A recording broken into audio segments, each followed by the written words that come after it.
Hello, Omnicom employees. My name is Cody Allred, and today I will be teaching you how to effectively communicate while visiting Japan. As employees of Omnicom, you will be required to travel to meet with some of our major clients. Many of these clients are located in Japan. This means that you will need to understand how to communicate effectively and appropriately with our clients in order to close business deals and assist them in every way possible.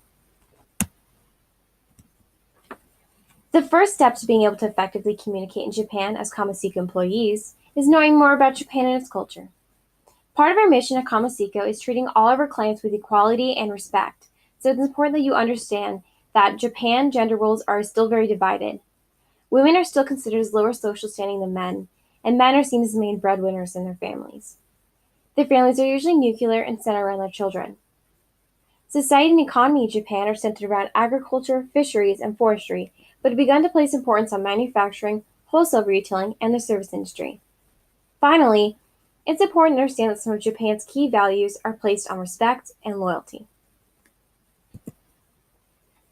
Being able to communicate according to social customs is incredibly important. As Kamasiko employees, you should strive to treat the client with integrity. When you first greet our clients in Japan, make sure you keep your greetings incredibly formal and ritualized, as the respect is highly valued. It's important that you don't introduce yourself, even in large groups, as it is viewed as impolite. Instead, wait to be introduced. You should shake hands, but the traditional greeting is a bow. The deeper you bow, the more respect you show towards the person you're bowing to. If you are unsure if you should bow, you may bow your head slightly, as many don't expect foreigners to understand the nuances of bowing.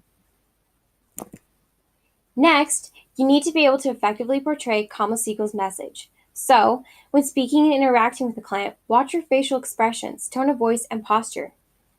Nonverbal messages mean more than spoken words, so using the correct facial expressions are incredibly important. For instance, frowning while someone is speaking is seen as a sign of disagreement in Japan.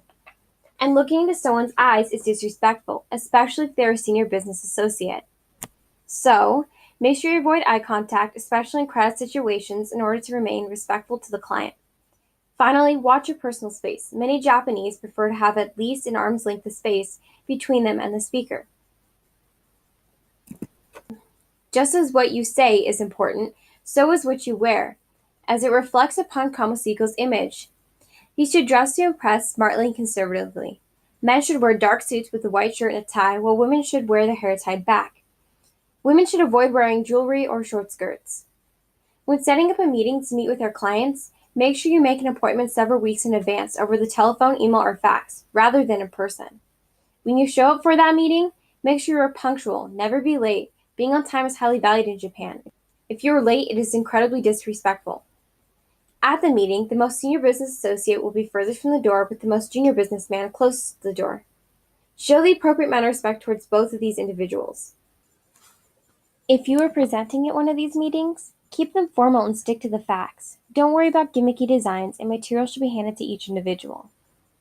Once you finish your presentation, always leave time for questions. It ensures they've understood your presentation, an essential part of conducting business for Kamasiko.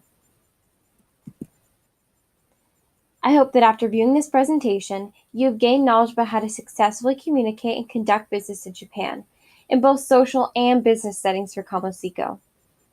If you want to test what you've learned, go to kamasikoglobal.com. Link will be provided on the next slide, and take the Japan Cultural Awareness Training. Thank you for taking the time to listen to this presentation. Now get out there and communicate.